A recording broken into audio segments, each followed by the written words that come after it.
जय गुरुदेव। सतगुरु की महिमा अनंत, अनंत किया उपकार। लोचन अनंत उगाड़िया, अनंत दिखावनहार। लोचन अनंत उघाड़िया, अनंत दिखावनहार।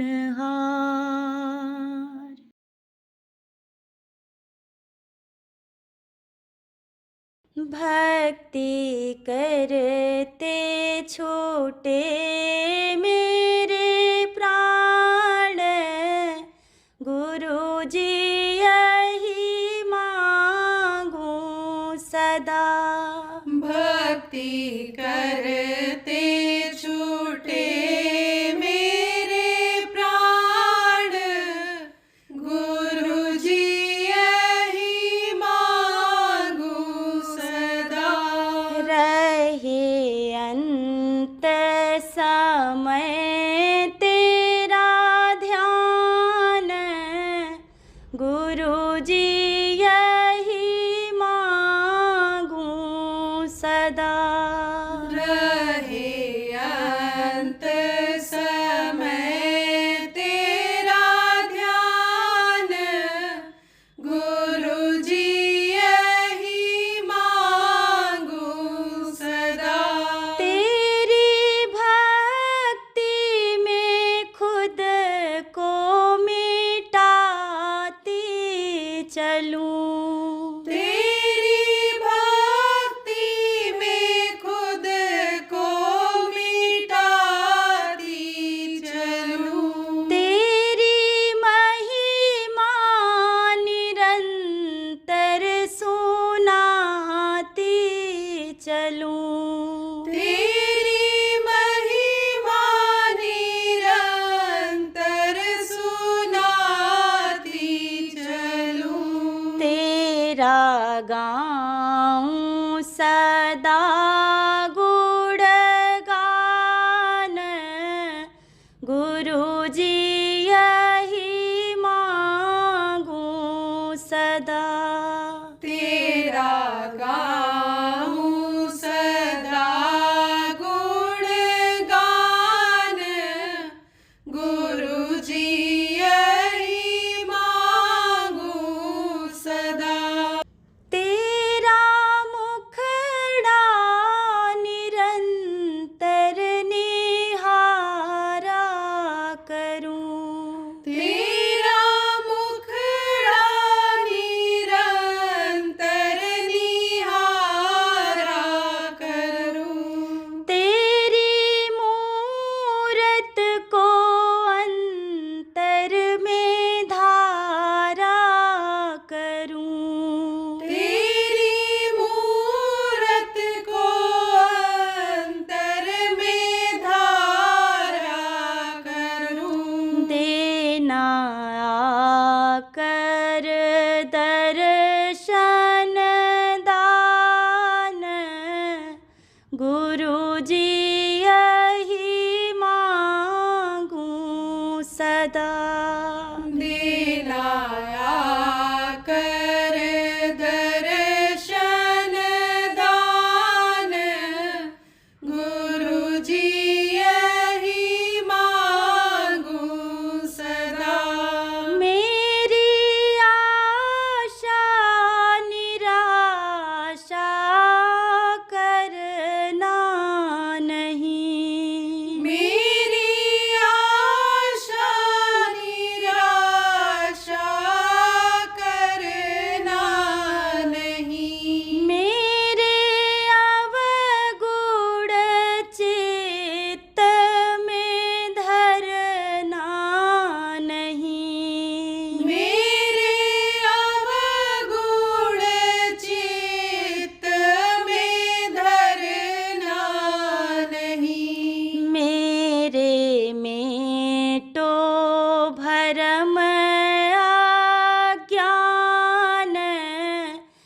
गुरुजी यही मांगूं सदा। मेरे मेटो भरम अज्ञान, गुरुजी यही मांगूं सदा। मेरे पाप और ताप मिटा देना।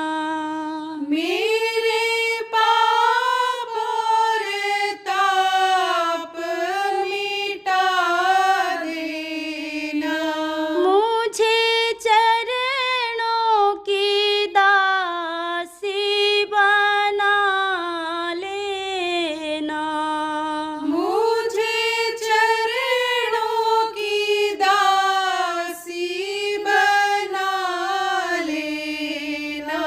छूटे काम क्रोध मद मान, गुरुजी यही मांगूं सदा। छूटे काम क्रोध मद मान, गुरुजी यही मांगूं सदा।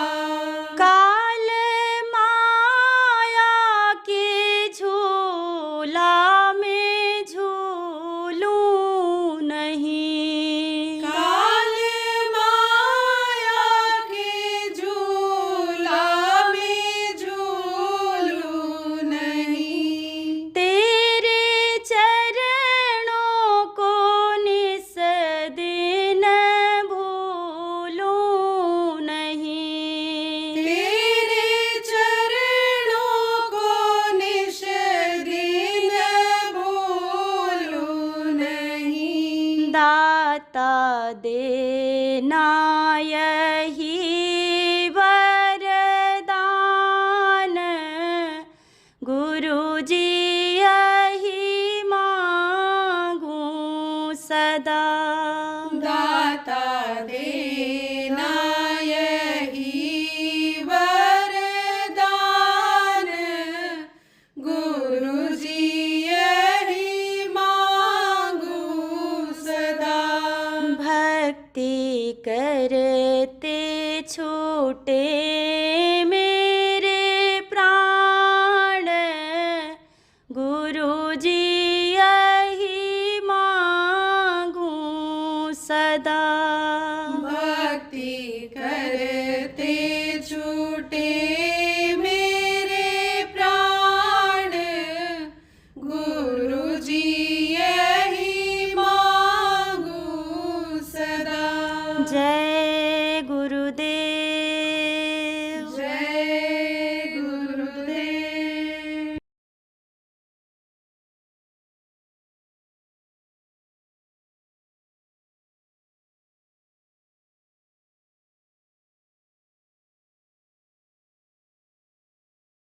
कबीर साहब ने भी कहा कि मध्य पाखी चमके, पाखी मध्य द्वारा, ते द्वारे दूरबीन लगावे उतरे भव जल पारा। महात्माओं ने कहा, संतों ने कहा अंदर में प्रकाश है। यहाँ तक कहा गया अंदर में परम प्रकाश रूप दिन राते, नहीं कछ चाहिए दियागत बातें। वहाँ दिया चिराग की कोई ज़रूरत ही नहीं, वहाँ तो रोशनी ही रोशनी है। देखा लोगों ने तब तो कहा कि बिना भूमि एक महल बना है, ताम्य ज्योति अपारी रे। घर बना हुआ है, महल बना हुआ है, लेकिन जमीन नहीं है उसमें। और रर्रे रर्रे में रोशनी है, कण कण में प्रकाश है उसमें। कोई भी हाइड्रोजन ट्यूबलाइट नहीं जल रही है, लेकिन रोशनी ही रोशनी है चारों तरफ। बिना भूमि एक महल बना है, तामे ज्योति अपारी रे। अंधा देख देख सुख पावे, बात बतावे सारी रे। अचरज देखा भारी साधो, अचरज देखा भारी। जब देखा संत ने, महात्माओं ने जब देखा, तो यहाँ के हिसाब से अचरज ही है वहाँ, क्योंकि बिना भूमि एक महल बना है। भूमि है ही नहीं वहाँ, जमीन दिखाई नहीं पड़ रही है।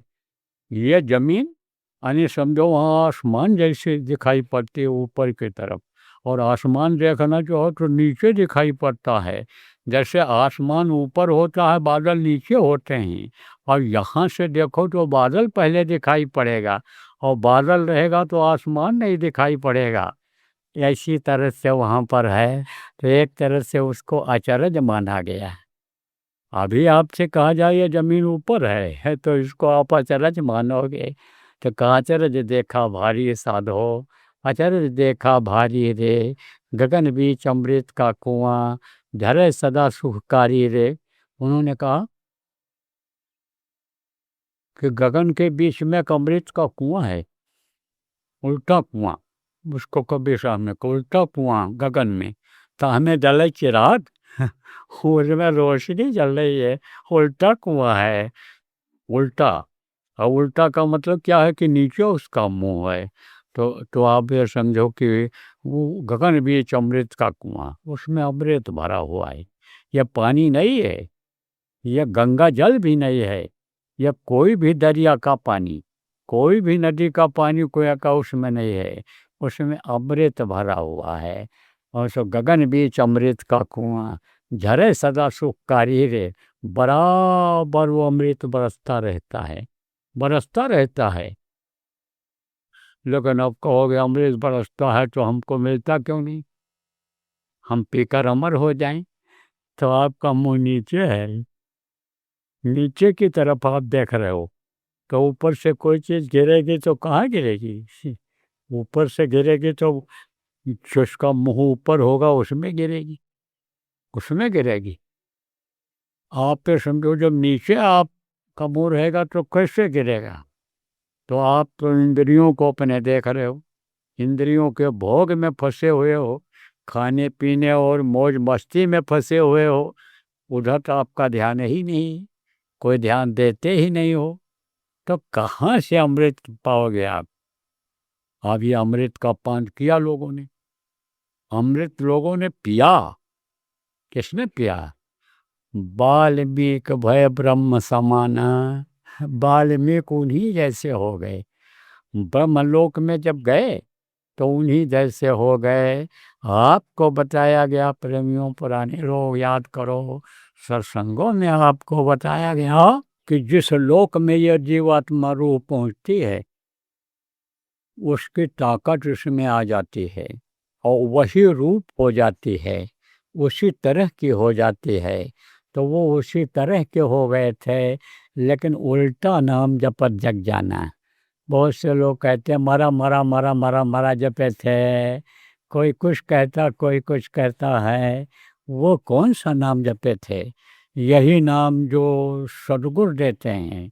गुरु ने मुँह दीन्हा जब जड़ी, ये वो जो नाम रूपी जड़ी देते हैं, वो जो मीरा ने कहा पायो रे मैंने नाम रतन धन पायो, वस्तु अमोलक दी मेरे सदगुर, कृपा करी अपनायो। तो वो नाम उन्होंने जपा था, और नाम की डोर को पकड़ करके वो गए थे, उल्टा नाम नहीं जपे थे, उलट करके जपे थे। कैसे उलट करके, सिर नीचे करके पैर ऊपर करके नहीं, इधर से ध्यान को हटा करके। जैसे आपको बताया गया कि इधर से ध्यान को हटा करके आप अगर करोगे तो आपको ब्रह्म का दर्शन होगा, आपको देवी देवताओं का दर्शन होगा, आपको हूर परियों का दर्शन होगा। वो रास्ता सबके अंदर में है, वो तीसरी आँख सबके अंदर में है।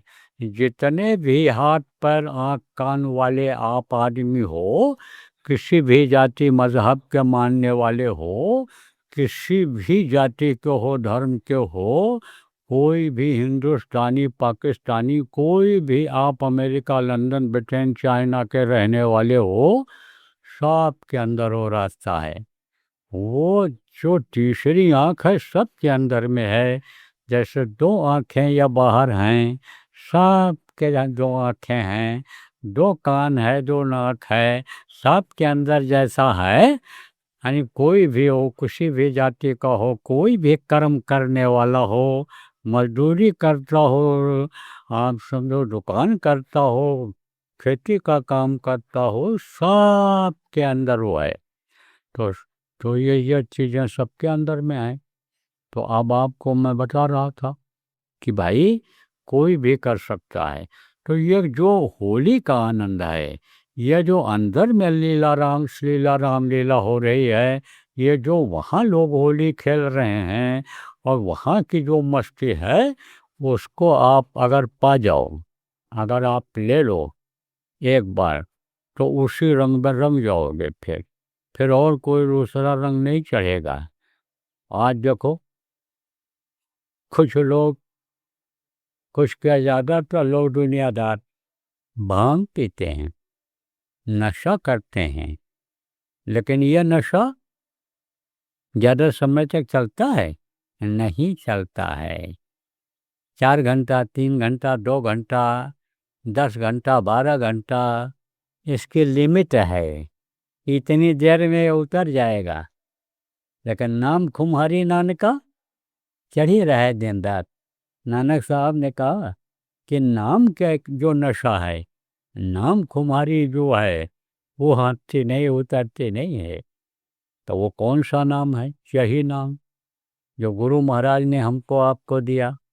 गुरु महाराज के जाने के बाद जो आपको 5 नाम बताया गया, इसको अगर आप लगा लो, दुनिया की तरफ से ध्यान को हटा करके और नाम के डोर को पकड़ लो, नामी को खुश कर लो, तो वो आनंद आपको मिल सकता है। तो प्रेमियों, मोटी बात आप ये समझो, आज चली चला का बेला है, आज तो मोटी मोटी बातें बतानी हैं। तो यही आप समझ लो कि आज के दिन ये समझ लो कि जो पहले बताया गया आपको, वही करना है। क्या करना है? कि सुमिरन करना है, ध्यान करना है, भजन करना है। उससे पहले प्रार्थना करनी है। प्रार्थना करने से क्या होता है? भाव बन जाता है। गुरु और किसी को भी याद करो, वो याद आने लग जाते हैं। तो प्रार्थना करनी चाहिए। उसके बाद फिर सुमिरन करना चाहिए। संपुट लगाने के लिए भी आपको बताया गया है। आपको न समझ पाए होगे, पुराने लोगों से पूछ लेना, और संपुट लगा करके और फिर सुमिरन करना है। सुमिरन करने से भी क्या होता है? यह धनियों का जब सुमिरन किया जाता है तो यह मदद करते हैं ध्यान और भजन में, और जो खिंचाव उधर होता है। इसीलिए कहा गया भाई कि जिनके नाम को लो, उनके रूप को याद करो, उनका सुमिरन करो। जब मन लगा करके करो, क्योंकि मन लगा करके नहीं करोगे तो माला तो कर में फिरे, जीभ फिरे मुख माए, मनुआ तो चौंडिस फिरे, यह तो सुमिरन आए। मन इधर उधर अगर भटकता रहेगा तो सुमिरन अधूरा रह जाएगा, पूरा नहीं पड़ेगा। इसलिए जब माला उठाओ और नाम लो तो मन को रोको, उनका ध्यान करो। मन भगने न पाओगे। मन कुछ न कुछ सोचता रहता है। क्या सोचता रहता है? दुनिया की चीज़ों में चला जाता है, दुनिया की चीज़ों के पाने के लिए सोचता रहता है। वो धन दौलत रुपया पैसा कमाने के लिए सोचता रहता है। वो परिवार वालों के यानी गृहस्थी के लोगों को, मित्रों को, रिश्तेदारों को यानी याद करता रहता है, सोचता रहता है। तो मन जब भी सुमिरन करो तो इधर लगाया करो। हमेशा चलायमान रहता है ये मन। आप जब सो जाते हो, थक जाते हो, तो भी ये चलता रहता है। तब कहाँ जाता है? ये इसका स्थान यहाँ है। कहाँ है? जहाँ जीवात्मा का स्थान है। ये आज्ञा चक्र जिसको कहा गया, पिंडी दसवां द्वार जिसको कहा गया, तीसरा तेज जिसको कहा गया, वहाँ पर रहता है मन। लेकिन ये उतर करके नीचे चलाता है। उस समय कहाँ चलाता है? ये समझो कि यहाँ से उतर करके, यहाँ से उतर करके और यहाँ गले में चलाता है। तब क्या करता है? सपना दिखाता है। सपना 16 दल कमल में है यहाँ पर, यहाँ कंठ चक्र में, और यहाँ पर यानी समझो कि बैठ जाता है और कमल वो चलते रहते हैं, तो 16 तरह के यानी 16 तरह के सपने आते हैं। तभी तो आदमी को कभी होश आ जाता है और कभी जो है मदहोश रहता है, देखता है कि वहाँ थे, मर गए, फिर होश आ जाता है, अरे मरे कहाँ हैं, तो अभी लेटे हैं, सोए हैं, ऐसा हो जाता है। कभी कहीं की कोई चीज़ दिखाई पड़ती है, फिर कुछ दिखाई पड़ जाता है, फिर उधर जो है हो जाता है, तो 16 तरह के सपने आते हैं। तो मन का ये काम है चलते रहना, लेकिन संतों ने इसी से काम ले लिया। अगर ये एक जगह पर रुक जाता हर, तो फिर ये ऊपर की तरफ नहीं जा पाता। हाँ, इसलिए इसी से काम ले लिया। तभी तो कहा कि सारा काम करो, लेकिन जब सुमिरन करो, ध्यान करो, तब मन को हर तरफ से हटाकर वही काम करो। क्योंकि मन लगा करके अगर नहीं पढ़ोगे बच्चों तो याद नहीं हो पाएगा। मन लगा करके बच्चियों भोजन नहीं बनाओगी तो नहीं बन पाएगा। तो मन उसमें लगता है ना कि आटा गूंथना है, मन लगता है कि खाना है, तब उस पर जब ध्यान जाता है तब कि सब्जी इधर रखी है कटोरी में, चटनी इधर रखी है कटोरी में, तो चटनी भी खा लिया जाए, इसमें डाल लिया जाए। जब मन उधर जाएगा तभी तो उसमें निकालोगे, तभी तो चाटोगे, नहीं वो रखा रह जाता है। मन अगर और कहीं है, सोचते रहो कहीं और, तो फिर वो चीज़ रखी रह जाती है और कहते हो अरे भाई ये तो भूल गया। तो भूलना तो तब होता है कि जब उधर उधर से मन हट जाता है, नहीं तो जल्दी कोई चीज़ भूलता है नहीं। और मन उधर कह दिया कि जल्दी करो जल्दी करो, जल्दी चलो, नहीं तो जो है देर हो जाएगा दफ्तर में पहुंचने में, दुकान खोलने में देर हो जाएगा, और जल्दी से भगा तो चश्मा ही भूल गया। अब चश्मा जब पढ़ने का समय आया, लिखने का समय आया, तब कहा चश्मा तो घर पर रही है। और अगर ये याद रहे कि चश्मा ले जाना है, चश्मा को याद रहे कि हमको ले जाना है, मन उधर रहा है चश्मा की तरफ, तो चश्मा छूट नहीं सकता है। ऐसे ही मन लगा करके करने के लिए कहा गया, और मन लगा करके जब सुमिरन करोगे, सुमिरन पक जाएगा तो ध्यान में मदद मिल जाएगी। ध्यान के बारे में आपको बताया गया, परसों कहा था भाई समय मिलेगा तो फिर याद दिला देंगे, बता देंगे। ध्यान किस तरह लगाया जाता है आपको बताया गया कि जीवात्मा यहाँ बैठी हुई, और जीवात्मा के ही ताकत से ये शरीर चलता है। सबसे ऊपर में जीवात्मा है, और उसका जो ताकत है यहाँ सबसे नीचे पैर के अंगूठे तक है। सबसे यानी समझो जमीन पर पड़ने वाला यानी हिस्सा कौन सा है, अंगूठा देखो, ये सबसे बड़ा होता है उंगलियों में, और उसका जो हिस्सा है यहाँ तक वो समझो कि जमीन में पड़ता है। तो यहाँ तक उसकी ताकत है जीवात्मा की। वही ताकत जीवात्मा के ही शरीर को चलाती है। और जीवात्मा जब निकल जाती है तो इसी को लोग मिट्टी कहने लगते हैं, मुर्दा कहने लगते हैं, ले जाकर के दफना देते हैं, जला देते हैं अपने अपने धर्म के अनुसार। तो जीवात्मा जो है वो का जो है ये फैला हुआ है। इधर से जब ध्यान हटाएंगे, इधर से जब मन को हटाएंगे, मन इधर से जब हटेगा, तब ये जो फैली हुई ताकत है वो एक जगह पर पहुंच जाएगी, यहाँ पर। तब कहते हो ना कि 10 आदमियों की लाठी और 1 आदमियों का बोझा होता है। अब मान लो कोई चीज़ तौलना हो, तो तौलना हो तो आपके पास बाट नहीं है 2 किलो का, लेकिन जो आपके पास 100 ग्राम का है, 200 ग्राम का है, आपके पास 500 ग्राम का है, साहब अगर इकट्ठा कर दो तो हो जाएगा कि नहीं हो जाएगा? 2 किलो हो जाएगा। 1 किलो का रख दो, 500 का रख दो, 100 का रख दो, 200 का रख दो, बाट तो हो जाएगा, नहीं हो जाएगा 2 किलो। ऐसे ही ये जब सब ताकत इकट्ठा हो जाती है तब वो तिल को फोड़ देती है, वो कर्मों को जला देती है, जिससे रुकावट आ रही है जीवात्मा को इस पिंड से निकलने में, ऊपर जाने में। इसीलिए वही ध्यान लगाना चाहिए। कहाँ लगाना चाहिए? सामने लगाना चाहिए। और सामने जब लगाओगे तब फिर वो वापस आएगा। समझा? कैसे वापस आता है? जैसे शीशा के ऊपर ऐसे लगाते हो टॉर्च, तो उसकी परछाई बनती है, नहीं बनती है? ऐसे जब आंख बंद करके ध्यान लगाओगे, आंख बंद करके ध्यान लगाने के लिए कहा गया है, तो आंख जब बंद करते हो और दूर जब देखते हो, तो उससे जो रेंज आंखों से निकलती है वो पलकों से टकराती है। पलक है ना, तो पलक में जो है चमक है, और शीशा जिसमें मुंह देखते हो उसमें भी चमक है। तो उसमें जब रोशनी फेंकते हो आप, टॉर्च की रोशनी फेंकते हो, तब वो वापस होता है। कोई भी रोशनी पड़ेगी उसके ऊपर चमकीली चीज़ पर, तो वो वापस होती है।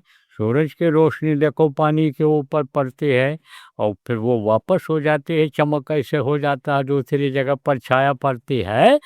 इसी तरह से आँखों से जो रोशनी निकलती है, आँखों से जो रेंज निकलती है, अंदर चमकीली पुतलियों से टकराती है, तब फिर वो वापस हो जाती, उससे वो जो है खुल जाता है। क्या खुल जाता? वो तीसरा नेत्र खुल जाता है। थर्ड आई, जिसको रूहानी आँख कहा गया, वो खुल जाता है और उससे फिर यह रूह आगे बढ़ जाती है, यह जीवात्मा आगे बढ़ जाती है। तब यह उसी प्रकाश में, रोशनी में, जो मैंने आपको बताया कि वहाँ ऊपरी लोकों में जो यानी रोशनी ही रोशनी है, प्रकाश ही प्रकाश है, यह उसमें पहुँच जाती है। जब यह उलटती है इधर से ध्यान जब हटता है आपका, और उधर जब ये इसकी ताकत पहुँचती है, अभी इधर ताकत फैली हुई है, उधर जब जाती है तो ये रोशनी में पहुँच जाती है, प्रकाश में पहुँच जाती है, तो उसी में सब दिखाई पड़ने लग जाते हैं। जैसे कहा ना देखने वाले, यही घट भीतर सात समुंदर, यही मलमल नहाओ, मन मोरा बिदेशवा न जाओ, घर ही है क्या करी। ये जो गंगा जमुना नदियाँ, ये जो सरयू है, इसमें गंदा पानी भी आ जाता है, इसी में मैला पानी भी बरसात में आ जाता है। लेकिन वहाँ वो जो सरयू बह रही है, वो जो गंगा बह रही है, वो जो यमुना बह रही है, वो जो दरिया वहाँ पर है, वहाँ का पानी निर्मल है, कभी भी गंदा नहीं वहाँ होता है। वहाँ जो अयोध्या बसी हुई है, ये अयोध्या, ये काशी, ये काबा, यहाँ का कुछ नहीं है। ये सोना जड़ जो तमाम मंदिर आपके दक्षिण भारत में हैं, सोना जड़े हुए हैं, लेकिन उतनी चमक नहीं है, इतनी चमक वहाँ के महलों में है, वो वहाँ के घरों में है। तब उसको जब देखोगे, बाग बाग हो जाओगे, दिल खुश हो जाएगा, मन प्रसन्न हो जाएगा। आप पे समझो प्रेम, आप भाग्यशाली हो, खुल नसीब जिसको कहते हैं, जिनको ये इंसानी जामा मिला, ये जो है इंसानी मस्जिद मिल गई, या मानो मंदिर मिल गया आपको, और मुर्शिद कामिल सच्चे गुरु मिल गए, और वो नाम मिल गया कि सुमिर सुमिर नर उतरें पारा, कलयुग केवल नाम आधारा, कलयुग योग यज्ञ नहीं ज्ञाना, एक आधार नाम गुण गाना। कलयुग में योग यज्ञ जप तप करने से, रोजा नमाज अदा करने से रूह को निजात नहीं मिल सकती है, जीवात्मा का कल्याण नहीं हो सकता है। अगर होगा तो नाम की, इसी नाम की कमाई से होगा, इसी नाम के जाप से होगा, इसी नाम के सुमिरन करने से होगा। होगा अगर तो गुरु की दया से होगा, होगा अगर समझ लो प्रेमियों आप, तो मुश्ते कामिल के मेहर आलूद से होगा, वैसा नहीं, वैसे नहीं हो सकता। इसीलिए गुरु भक्ति बताई गई है, गुरु भक्ति बताई गई। बिन गुरु भक्ति शब्द न पचते, सो प्राणी तो मूर्ख जान, शब्द खुलेगा गुरु मेहर से, खींचे सूरत गुरु बलवान। गुरु की दया से होगा। वैसे नहीं हो सकता है। इसीलिए कहा गया गुरु भक्ति पहले करे, पीछे और उपाय गुरु भक्ति पहले करनी चाहिए।